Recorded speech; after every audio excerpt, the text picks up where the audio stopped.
जय श्री कृष्ण। राधे राधे भक्तों। श्री कृष्ण गोविंदे हरे मुरारी, हे नाथे नारायण वासुदेवा।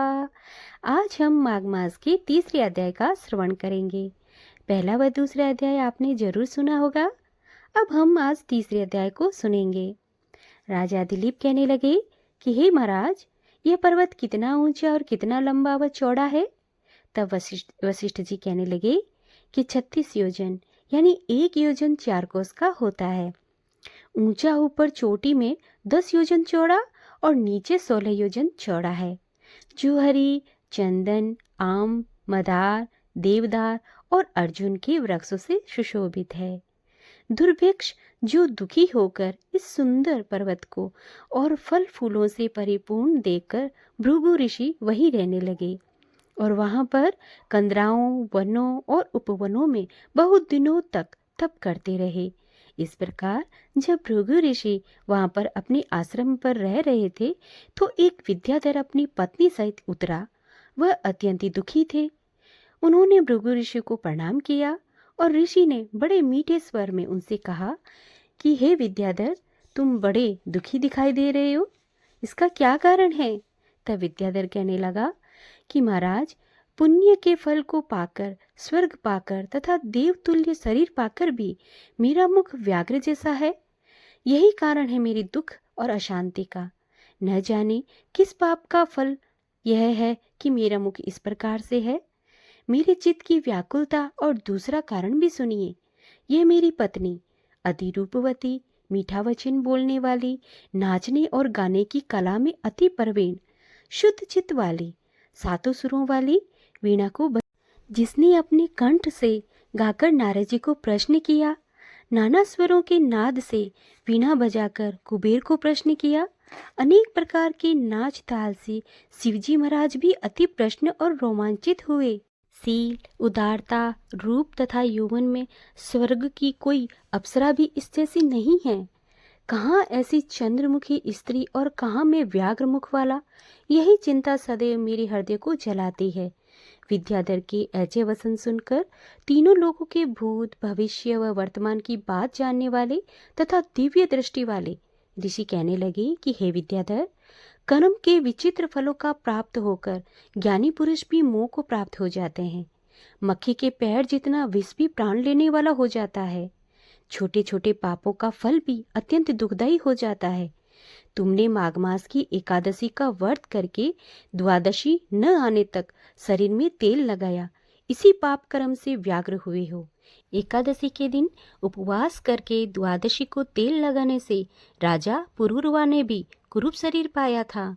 वह अपने कुरूप शरीर को देखकर दुखी होकर हिमालय पर्वत पर देव सरोवर के किनारे पर गया।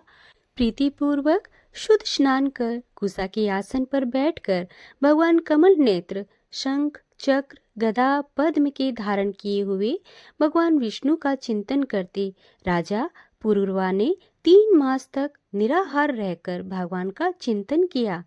इस प्रकार 7 जन्मों में प्रसन्न होने वाले भगवान राजा के 3 महीनों के तप से ही अति प्रसन्न हो गए और माघ के शुक्ल पक्ष की एकादशी को प्रसन्न होकर भगवान ने अपने शंख के जल से राजा को पवित्र किया। भगवान ने उसके तेल लगाने की बात याद दिलाकर सुंदर देवताओं का स्वरूप दे दिया, जिसको देखकर उर्वशी भी उसको चाहने लगी और राजा कृतकृतज्ञ होकर अपनी पुरी को चला गया। भृगु ऋषि कहने लगे कि हे विद्याधर, इसलिए तुम क्यों दुखी होते हो। यदि तुम अपना यह राक्षसी रूप छोड़ना चाहते हो तो मेरा कहना मानकर जल्दी ही पापों को नष्ट करने वाली हेमकूट नदी में माघ स्नान करो, जहाँ पर सिद्ध ऋषि देवता निवास करते हैं। अब मैं इसकी विधि बतलाता हूँ, सो सुनो। तुम्हारे भाग्य से माघ मास आज से 5वें दिन ही आने वाला है। पौष शुक्ला एकादशी से इस व्रत को प्रारंभ करो। भूमि पर सोना, जितेंद्रिय रहकर दिन में 3 समय स्नान करके महीना भर निराहार रहो। सब भोगों का त्याग कर तीनों समय भगवान विष्णु की पूजन करो।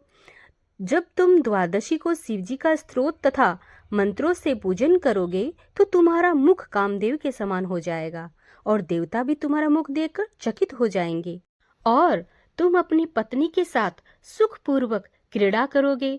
माघ मास के प्रभाव को जानकर सदा माघ मास में स्नान करो। पाप और दरिद्रता से बचने के लिए मनुष्य को सदा यत्न से माघ मास का स्नान करना चाहिए। यह स्नान सब दानों और यज्ञों के फल को देता है और पापों का क्षय होता है। श्री गुरु वशिष्ठ जी कहते हैं कि हे राजा, दिलीप की यह कथा भृगु जी ने विद्याधर को सुनाई।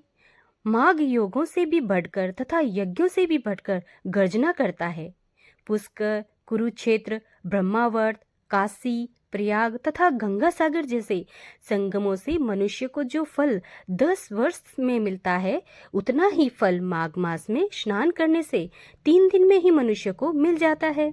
इसमें कोई संशय नहीं है। चिरकाल तक स्वर्ग में रहने की इच्छा करने वाले मनुष्य को सदा यत्न से माघ स्नान करना चाहिए। आयु, आरोग्य, धन, रूप कल्याण और गुण प्राप्त करने वालों को माघ का स्नान कभी नहीं छोड़ना चाहिए। स्नान करने वाला इस लोक तथा परलोक में सदा सुख पाता है। गुरु वशिष्ठ जी कहते हैं कि हे दिलीप, भृगु जी के यह वचन सुनकर वह विद्याधर अपनी पत्नी सहित उसी स्थान पर पर्वत के झरने में माघ मास का स्नान करता रहा और उसके प्रभाव से उसका मुख देव सदृश हो गया और वह मणिग्रीव पर्वत पर आनंद से रहने लगे। और भृगु जी भी नियम की समाप्ति पर शिष्यों सहित ईवा नदी के तट पर आ गए। भक्तों, ये तीसरा अध्याय यहीं पर समाप्त होता है। अब हम कल करेंगे चौथे अध्याय का श्रवण। हरे कृष्णा, राधे राधे। श्री कृष्ण गोविंद हरे मुरारी, हे नाथी नारायण वासुदेवा। श्री कृष्ण गोविंद हरे मुरारी, हे नाथी नारायण वासुदेवा। ओम नमो भगवते वासुदेवाय। कृष्णाय वासुदेवाय हरिये परमात्मने प्रणत क्लेशनाशाय गोविन्दाय नमो नमः। कृष्णाय वासुदेवाय हरिये परमात्मने प्रणत क्लेशनाशाय गोविन्दाय नमो नमः।